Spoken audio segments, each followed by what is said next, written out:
A complete stranger was living in my walls for 3 years and I had no idea. I'm 30F, live alone, and work in HR. For nearly 4 years, I'd been in a tiny one-bedroom apartment.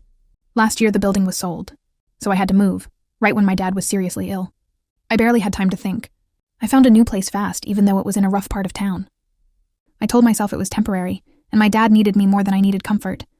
I wish I'd looked closer. I had no idea what was coming.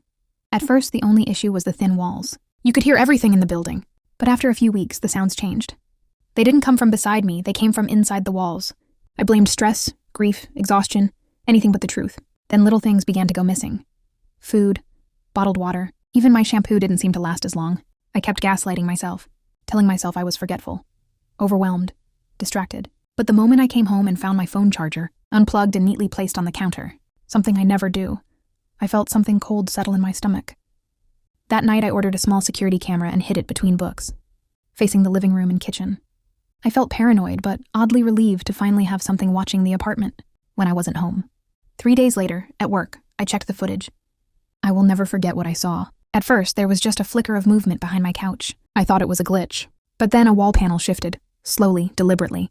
A man slid out from inside the wall. Thin, pale, moving with eerie confidence, like he'd done this 100 times. He stretched, then walked into my kitchen as if it were his.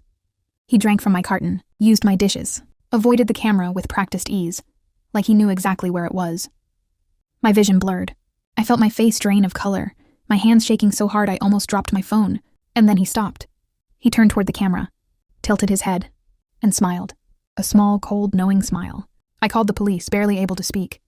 They arrived quickly, tore apart the section of wall behind my couch, and found a cramped space lined with blankets, wrappers, and a narrow passage leading deeper inside the building.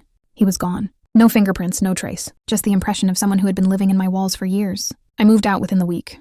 I didn't care about fees or penalties. I couldn't stay another night in that apartment. Now I live somewhere new. The walls are thick. The locks are new. There's nothing wrong with the building, but I still check every camera notification, every whisper of sound, every shift of shadow in the corner of my eye, because the part that haunts me isn't that he lived in my walls.